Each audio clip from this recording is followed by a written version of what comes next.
4000 கோடி ரூபாய் செலவு பண்ணிருக்குது. எதுக்காக? இந்த மாதிரி இந்த வாட்டர் சைடிங் 4000 கோடி ஒதுக்கி இருக்காங்க அந்த கீழ அண்டர் கிரவுண்ட் வாட்டர் ட்ரைனேஜ்க்கு. பட் ஆனா அது எஃபெக்டிவா இருக்குன்னு நினைக்கிறீங்களா? எஃபெக்டிவா இல்ல. எஃபெக்டிவா இருந்திருந்தா இப்ப தண்ணி போயிருந்துருக்கணும்ல. பம்ப் பண்ணி எடுக்கிற மாதிரி தான் இருக்கு. இப்போ மழை பெய்யுது, இப்போ எல்லா இடத்துலையும் அந்த லாஸ்ட்லேருந்து இந்த லாஸ்ட் வரைக்கும் ஃபுல்லுமே தண்ணி நிற்கிது. எல்லா சைடு ரோட்லேயும் தண்ணி நிற்கிது.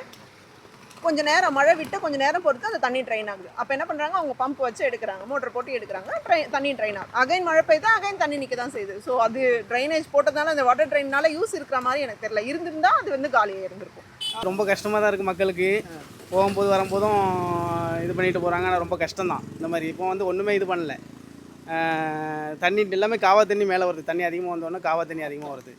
ஆனால் இந்த 4000 கோடி செலவு பண்ணி 4000 கோடி பண்ணாங்க. அது நான் என்ன சொல்கிறது தெரியல. சிஎம் சொல்கிறதா அது என்ன. ஆனால் தப்பு பண்ணால் கண்டிப்பாக தண்டனை இருக்குது, அது உண்மை. ஓகே, அது ஒரே வார்த்தை நான் சொல்லிட்டேன். சிஎம் இருந்தாலும் சரி, யாராக இருந்தாலும் சரி, நீங்கள் இருந்தாலும் சரி, தப்பு பண்ணால் எல்லாரும் தண்டனை கன்ஃபார்ம் இருக்குது, பார்க்கலாம். ஆனால் அவங்க வந்து என்ன சொல்லியிருந்தாங்க, என்ன மழை பெஞ்சாலும் தண்ணியை நிற்காத மாதிரி உள்ளதை ரெடி பண்ணியிருக்கோம் அப்படின்னு சொல்லியிருந்தாங்க. அரசு சைடு வந்து 4000 கோடி செலவு பண்ணிருக்கோம். அதனால இனி தண்ணி அந்த மாதிரி ஒரு பிரச்சனை இருக்காதுன்னு. அதில் ஏதாச்சும் பிரச்சனைகள் இருந்திருக்கலாம். எதுவுமே போட்ட உடனே சரியாக வந்துரும்னு சொல்ல முடியாதுல்ல. ஏன்னா இங்கே இருந்து வர அந்த மரத்துலேருந்து வர குப்பை, மனுஷங்க போடுற குப்பை, எல்லா குப்பையும் அதில் தான் போகும். போய் அடையிறதுனால கூட எதனா போய் அடைச்சு கூட இருக்கலாம். எப்படி இருந்தாலும் கவர்மெண்ட் அவங்களோட வேலையை அவங்க பண்ணிட்டு தான் இருக்காங்க.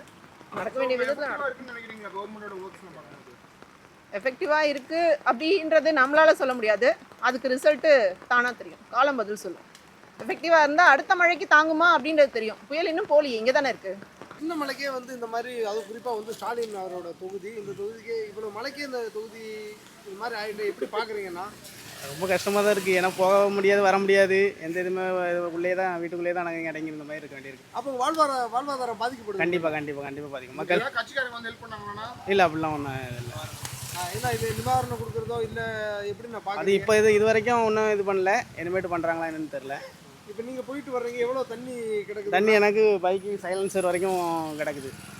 அப்போ நம்மளே ஆக்சிலேட்டர் அதிகமாக கொடுத்தா மட்டும் தான் நம்ம கொஞ்சம் மூவ் பண்ண வேண்டியது. இல்லை அதில் இது பண்ணால் ஆஃப் ஆயிரும் வண்டி. தண்ணி நிற்கிறது இந்த இருக்குல்ல, இவ்வளோ இது காலையில் பெஞ்ச மழை தான். மழை பெஞ்சிக்கிட்டே இருக்கனால அப்படியே தான் நின்று போய்கிட்டு போகிற தண்ணி போய்கிட்டு தான் இருக்குது, நிற்கிற தண்ணி நின்றுக்கிட்டு தான் இருக்குது. 4000 கோடி செலவு பண்ணியிருக்கான்றாங்க. அதுக்கு எதாவது தெரியுதா? அது எப்படின்னு தெரியல நம்மளுக்கு. இதை எப்படி பார்க்குறீங்க? என்னன்னா எல்லா பணிகளும் முடிஞ்சிருச்சு, இனி என்ன மழை பெஞ்சாலும் அது குறிப்பாக 4000 கோடி பண்ணி வேஸ்ட்டு தான். 4000 கோடி பண்ணி மக்களுக்கு இது வந்து வேஸ்ட்டு தான். ஆனால் வந்து மக்கள் வந்து குறிப்பாக வந்து இந்த மாதிரி ஸ்டார் தொகுதியெல்லாம் ரொம்ப அதிகமாக கவனம் செலுத்துவாங்க. ஸ்டாலின் தொகுதி, அதை பற்றி எப்படி நான் பார்க்குறீங்க? அது எப்படின்னு சொல்கிறது, மொத்தத்தில் ஒன்றும் சொல்கிறதுக்கு இல்லை. என்ன அரசு சார்பாக என்ன இது பண்ணணும்னு நினைக்கிறீங்கன்னா? மக்களுக்கு இடையூறு இல்லாமல் இது பண்ணுறது எதுனாலும் நல்லது தான். எல்லா வாட்டியும் மழை பெஞ்சா இப்படி தான் இருக்கா? இந்த வாட்டி கொஞ்சம் பெட்டராக இருக்குல்ல. ஏன்னா இப்போ இந்த ரெயின் வாட்டர் இது பண்ணால ஓரளவு தண்ணி கம்மியாக இதுக்கு முன்னாடி பண்ண ஃபுல்லாகவே தண்ணி இருக்கும். பட் இதுவும் வந்து அவங்க ரெட்டிஃபை பண்ணணும். பட் என்ன ப்ராஜெக்ட் இம்ப்ளிமெண்ட் பண்ணியிருக்காங்கன்னு தெரியல. பட் கவர்மெண்ட் இதை அட்ஜஸ்ட் பண்ணி ரிசால்வ் பண்ணணும் இந்த ப்ராப்ளம். 18 சென்டிமீட்டர் மழை வந்தாலும் எந்த பாதிப்பும் இருக்காது, ட்ரைனேஜ் சிஸ்டம் பக்காவாக இருக்குன்னு சொல்லியிருக்காங்க. அந்த மாதிரி இருக்கா? அந்த மாதிரி இல்லையே, நீங்களே பார்க்குறீங்களே. ஆமாம், அது நீங்கள் தான் சொல்லணும். அந்த மாதிரி இல்லையா? ஸ்டாலின் தொகுதி எப்படி?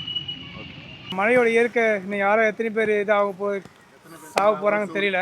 பார்க்கலாம். எல்லாம் இல்லை, ஆண்டவன் இருக்கான். யாரை தப்பு பண்ணுறாங்களோ இந்த மாட்டிக்கலாம், தப்பு இல்லாதவங்க தப்பிச்சிக்கலாம். அது ஒன்றும் பொறுத்து, அதான் ஒரு வார்த்தை, வேறு யாரும் சொல்ல முடியாது.